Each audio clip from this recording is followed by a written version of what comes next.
Yo, what's up, world? It's your boy Jet Lee. It's Low, living out a dream, and you are now tuned in to Low TV. And you know I have to have somebody to stop by, and this person right here is special, man. This person right here, he's a young black man. He's doing it for God. He's made great music, and there's nobody else in the city of Birmingham that's doing what this man is doing. So you know he locked in. He living out his dream, man. I got my brother, my family.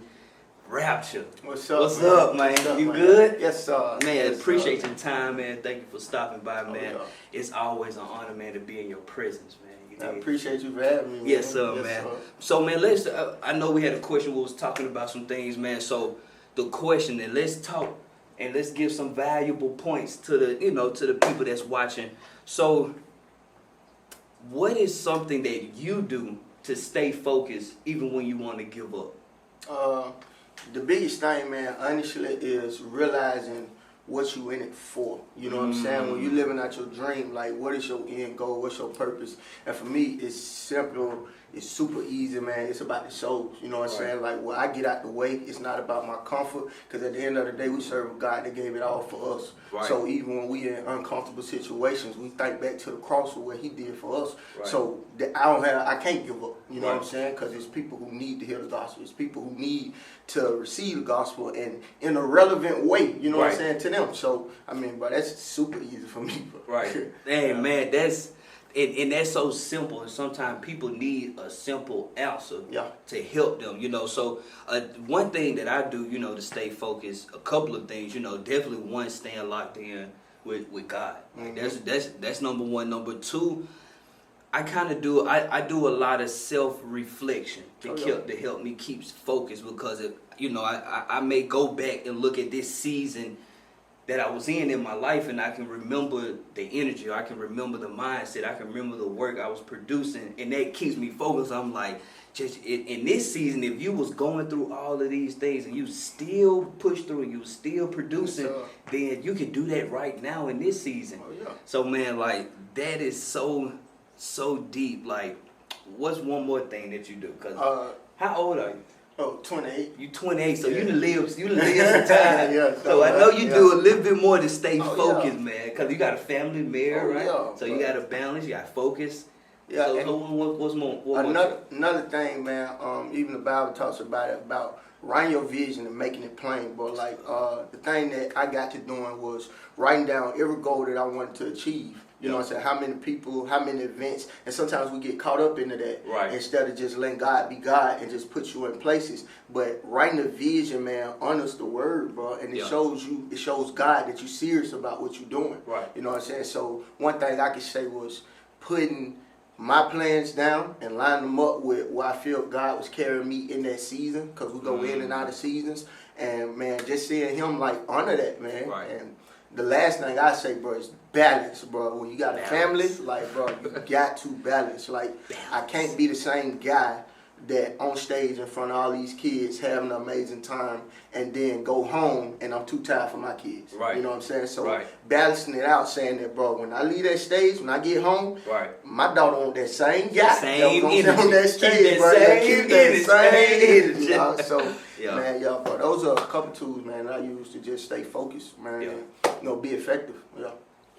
That's great, man. So, I hear you talk a lot about God. So, at what point, did you know that, like, I'm going to make this type of music for God? And make it in a cool, relative, swag way, and bring your own thing to it as well.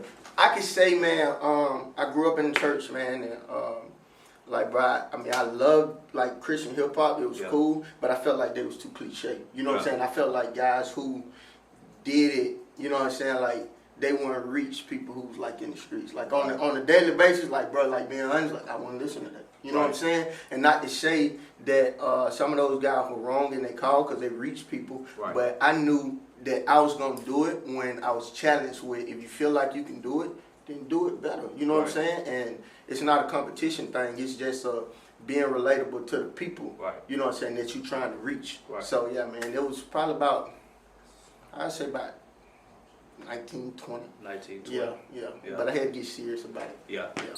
And man, you know what? When you listen to your music you don't know, like, it's kind of like, is he talking about God or is he talking about big stuff? You know, big stuff, like, it's like, who is he talking about? Yeah, but then you say it to us well to let people know, like, hey, I'm talking about God. I'm talking about the Most High. I'm talking about the one that's all-knowing. You know what I mean? But you got to be strategic in this generation, man. And I encourage a lot of artists that's coming up in the Christian hip-hop culture to, like, bro, you got to be relatable to them, and you got to be strategic. You know what I'm saying? Once they hear the beat, you know what I'm saying? If they hear a hook that they can relate to, then now you got an opportunity or an avenue to present Christ to them through your music. Exactly. So, I mean, you just got to be very tactical, because the enemy's tactical, bro. So you got to be strategic enough to know that, bro, I got to reach a certain type of people, so I got to speak a certain type of language to relate.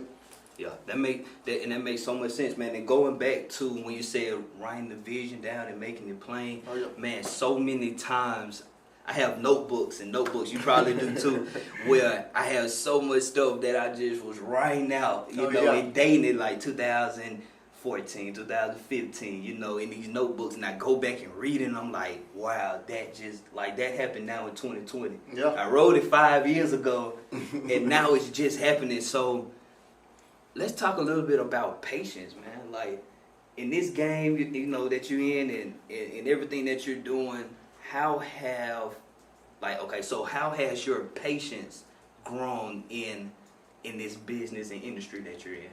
But, man, that's a good question. To be honest about it, bro, it was really up until like 2 years ago, because I felt like, man, if God gave me this gift, man, he gave me an opportunity to reach these people. Like, man, I need to do this big. Like, so everything in my mind was to get to the next level. Instead of just realizing, bro, if God gave you this platform, he wants you to be effective right here.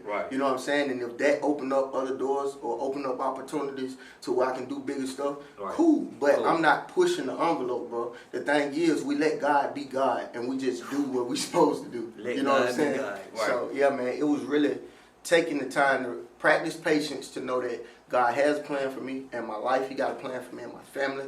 And if I truly trust in him, I'll be patient enough until that opportunity presents itself. And then when it's time, then you go. You've been practicing, you've been studying your gift, you go. So, man, and it's worked, man. It's been amazing. Amazing. You know, and just doing load and t-shirts and speaking in different things, I've learned a lot of patience too over the years, where you may not get every gig, you know. You may not sell out the first time, you know what I mean? So me just keep at it, keep going and keep going. From now, when I drop a shirt or drop anything, it's easy. But I had to be patient the first 3-4 years, and people don't understand that. So a lot of people think, hey, I'm about to make a logo and make an Instagram page, and I'm about to put this out, and it's gonna take off. Like, don't get mad when your dream don't take off the way you thought it was gonna take off. Because, like you said, God may have something totally different in store for you. You know what I mean? So me going through that, I think me like living out my dreams, chasing my dreams, is going to teach you patience. Cause yes, everybody wants it right now. We want it right now, you know, but when you put your dream in the oven, it take a little longer. Man. But it come out a little bit better when you put that food in the oven, man, than when you put it in the microwave. Man, that's awesome. But yeah, man, thank you for checking in with us, man. Anytime. You're welcome anytime, man. Let the folks know how they can get to your music, how they follow you, how they keep in touch with you. Man. Instagram, man, is The Rap Gang Experience. Facebook, The Rap Gang Experience. The production company is RG Productions, man. Stay tuned, reach out to us, man, and we got a lot of stuff coming on the way. Load up.